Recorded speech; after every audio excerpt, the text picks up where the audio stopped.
넘어가 보도록 하겠습니다. 커리어 설계 방법 두 번째는요. 아까 뭐였죠? 목적지입니다. destination이죠. 제가 질문 하나를 해볼게요.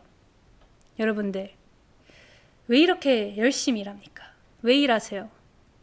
일요일 밤 지금 2시간 동안 또 연휴도 꼈었잖아요. 좀 편하게 쉴 수도 있는데 이 소중한 시간 왜 이 강의에 할애하고 계십니까?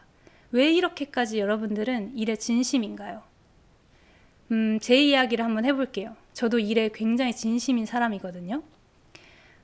제가 쿠팡에 있을 때였는데 당시에 전체 경력이 한 3년 차였고 그리고 쿠팡으로 이직한 지는 한 1년이 조금 안 됐을 때예요. 그리고 이직이자 그리고 PM으로 전직을 한 때였죠. 사내식당에서 저보다 연차가 한 7, 8년 정도 많은 동료이자 선배랑 같이 점심을 먹고 있었어요. 밥 먹다가 그냥 맛있게 밥을 먹고 있었는데 물론 야근도 하고 있었고요. 그분이 이렇게 말씀하시는 거예요. 율님, 왜 그렇게까지 열심히 해요? 그러다 몸 다 망가져요. 적당히 해요. 아마 당시 이분 딴에는 제가 진짜 걱정돼서 하는 말이었을 것 같아요. 근데 그때는 그렇게 안 들렸어요. 되게 고깝게 들리고 그 한마디가 너무 좀 후벼 팠어요. 겉으로는 이렇게 좀 애써 웃어 보였지만 속으로는 진짜 우라통이 터지는 거예요. 아니 왜 적당히 해야 돼? 왜 대충 해야 돼? 할 거면 제대로 해야지. 저는 그저 일이 잘 되게 하려고 열심히 한 거였지만 동료들 눈에는 그저 욕심 많은 친구였던 거예요. 그래서 제 별명이 야망피요, 욕망피요 이런 욕심꾸러기의 별명들이 많았어요. 애써 무시했지만 계속 신경 쓰이더라고요. 근데 더 큰 문제는 뭐였냐면 그 동료분이 너 왜 그렇게까지 열심히 하니? 라는 그 말에 당당하게 답을 하지 못했다는 거예요. 그게 지금 생각해도 좀 화가 나요. 저한테. 왜냐면 진짜 답을 몰랐거든요. 그날 밤 잠이 너무 안 오는 거예요. 내가 무슨 부귀영화를 누리겠다고 잘 다니던 회사 때려치고 전직까지 하면서 연봉 한 30% 깎고 왔을까? 이렇게까지 욕심쟁이처럼 보이면서 왜 일을 해야 하는 거지? 그렇게 별별 생각을 하고 있을 때 이메일 하나가 날라옵니다. 이메일. 시간도 기억해요. 한 새벽 2시경이었는데 제가 이제 최근에 런칭한 프로젝트를 회고하는 이메일을 전사에 이제 공유했었던 때였고 그거에 대한 회신이 하나 왔어요. 회신 내용은 한 줄. Great, Yul and team. 표정 보이시나요? 너무 신났죠? 극과 극이죠. 그리고 그날 밤 저의 커리어 목적지를 분명히 알게 되었습니다. 당시 제 상사가 에릭이었어요. 에릭이 어떤 사람이냐면 그 백인의 머리가 진짜 반짝반짝하고 늘 한 손에는 이 제로콜라를 들고 다니는데 왜 너는 항상 제로콜라를 마셔? 라고 물어보면 다이어트도 해야 되고 몸 건강 생각해서 제로콜라를 마신대요. 근데 제로콜라를 하루에 한 6병 정도를 마셔요. 에릭은 제가 만나본 상사 중에 가장 빡세고 가장 일도 잘했어요. 말수도 별로 없으셔가지고 칭찬에는 정말 이토록 인색할 수 있나 싶을 정도로 인색했어요. 어쩌다 한 번씩 아주 그 살짝의 미소, 상대방만 살짝 느낄 수 있는 그 미세한 미소와 함께 Good job 한마디 하면 좀 자존심 상하지만 그동안의 힘듦이 다 씻겨 내려가는 기분인 거예요. 그런 사람한테 Great 라는 소리를 들었으니까 얼마나 기뻤겠습니까? 제가 일하는 이유는 인정받고 싶어서였어요. 어딘가에 기여하고 싶어서, 고객의 만족도를 높이고 싶어서, 돈 많이 벌고 싶어서? 아니요. 너 열심히 하는구나, 너 잘하는구나, 너 책임감 있는 사람이구나. 인정받고 칭찬받고 싶었던 거예요. 내가 인정받기 위해 일을 한다는 점을 스스로 인정을 하고 나니까 진짜 모든 게 클리어, 정말 명쾌해졌어요. 인정받기 위해 일하니까 내 상사 말고도 동료들한테도 한번 인정받아보자 결심했죠. 근데 그러려면 이 겸손의 언어가 필요한데 제가 이 겸손의 언어가 정말 없는 아주 4가지가 없는 사람이었어요. 프로젝트 결과를 얘기할 때 이거 제가 했습니다. 저의 성과입니다. 막 이러고 개발자분이 실수해서 좀 시스템 장애가 나면 왜 이런 일이 발생했죠? 재발 방지하려고요. 정말 네 가지 없었죠. 동료들 눈에는 그저 욕심 덩어리 그 자체였을 거예요. 근데 이게 사람이 쉽게 바뀌나요? 안 바뀌죠. 그런데 내가 이렇게 열심히 하는 이유를 인정받기 위해서야. 그리고 그 인정을 동료들한테도 받고 싶어 라고 마음을 먹은 다음부터는 내가 말한 어법, 화법이 달라지기 시작했어요. 나라는 주체에서 우리 팀이 했어요. 우리 팀의 성과입니다. 우리 팀이 잘했어요. 장애가 났을 때 우리가 같이 해결해봐요. 장애가 해결된 다음에 이 비슷한 상황이 또 안 나오려면 우리가, 당신이 아니고 내가가 아니고 우리가 뭘 하면 좋을까요? 이렇게 화법이 변한 거죠. 근데 이 인정이라는 욕구가 나만 있을까? 그렇지 않을걸요? 아마 이 5단계, 인간의 욕구 5단계 많이 보셨을 거예요. 메슬로우라고 미국의 저명한 철학가이자 심리학자가 있죠. 인간의 욕구를 5단계로 그렸는데 1단계가 의식주, 수면을 포함한 생리적 욕구, 2단계가 위험을 회피하려는 안전의 욕구, 3단계가 대인관계, 인정, 소속감을 얻고 싶은 사회적 욕구인데 저는 당시에 이제 사회생활 한 3년차, 3, 4년차니까 이 사회적 욕구가 강했고 그 사회적 욕구 안에서도 인정 욕구가 정말 크게 작동하는 사람이었던 거예요. 근데 이 인정도 그냥 인정이면 안 돼요. 2가지 타입이 있습니다. 하나는 타인으로부터 받는 인정. 제가 그런 케이스예요. 저는 제가 아무리 성과를 내고 잘했다고 열심히 했다고 생각하더라도 상사나 동료가, 즉 주변 사람이 너 진짜 잘했어, 너 이런 거 잘하는구나 라고 표현 안 해주면 전 부족하다고 느끼는 사람이에요. 인정의 방향이 바깥에서 안으로 들어오는 거죠. 다른 하나는 스스로가 만족해야지만 느끼는 인정인데 주변에서 너 진짜 잘한다, 최고야 해줘도 본인이 만족스럽지 않으면 인정을 안 해요. 인정의 방향이 안에서 시작이 되는 거죠. 제가 아무래도 바깥에서 인정을 받는 걸 좋아하는 사람이다 보니까 이런 사람들이 많나 싶었는데 진짜 제 바로 옆에 있더라고요. 제 남편이 그래요. 개발자 13년 차인데 이 본인이 만족하지 않으면 누가 칭찬해도 별로 감흥이 없어요.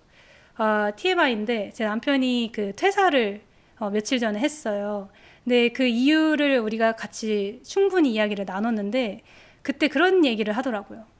아니 회사에서 인정도 받고 지금 더 열심히만 하면은 연봉도 더 높이고 더 좋은데 왜 나오려고 해? 라고 하니까 자기는 남들의 시선, 남들의 칭찬이 중요하지 않대요. 본인이 만족해야 된대요.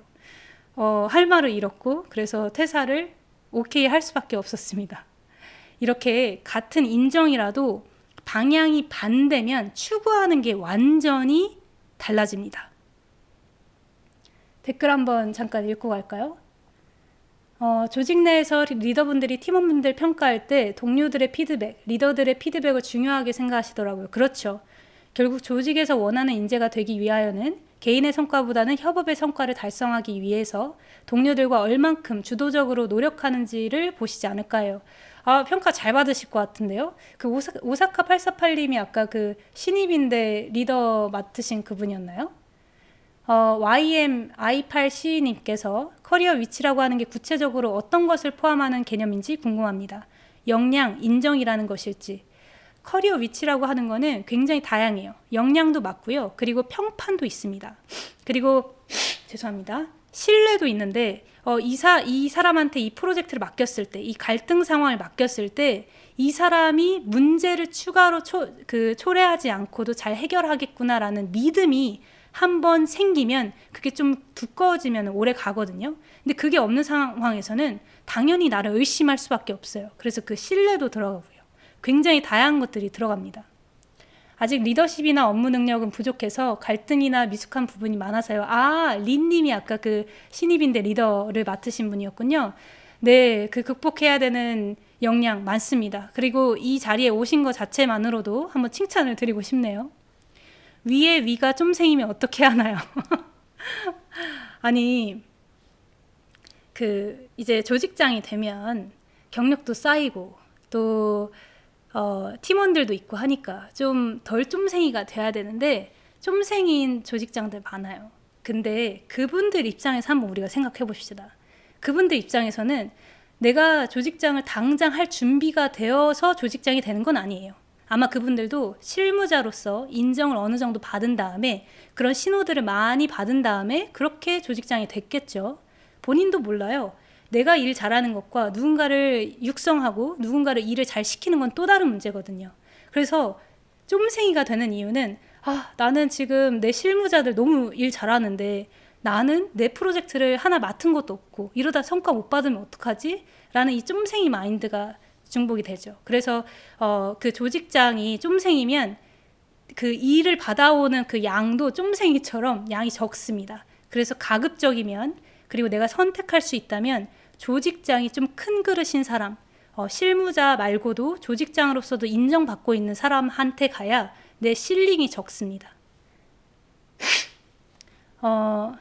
인정받고 싶다라는 동기를 스스로 부끄럽게 생각하고 있었는데 그걸 인정해 봐야겠네요. 네, 맞아요. 저도 사실 누군가의 인정을 받는 거를 내 커리어 목적지로 생각한다는 게 좀 자존심이 상하고 아니 그게 뭐라고 라고 생각하는데요.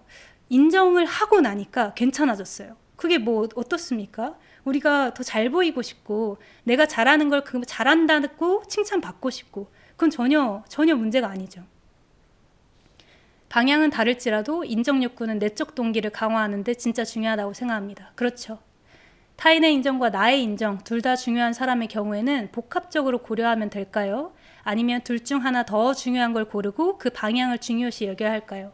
HIT나 11님이 되게 중요한 질문 하셨어요. 맞아요. 인정이라는 게 타인과 나 스스로 인정이 있는데 보통 둘 다 가지고 있습니다. 근데 우선순위는 정하셔야 돼요. 반드시. 내가 타인으로부터 받는 인정과 내 스스로 느끼는 인정 중에 뭐가 더 우선인지. 예를 들면 저는 아까 말씀드린 것처럼 타인의 인정이 있어야 제가 그래 나 맞아 잘했지 라고 생각하는 사람이에요. 근데 한편 저도 제가 스스로 잘했다는 마음도 있어야 되거든요. 근데 그 우선순위가 있어야 그 두 개가 상충될 때 내가 어느 쪽으로 방향을 설정할지가 정해집니다. 큰 그릇이라는 거를 알 수 있는 지표나 신호가 있을까요?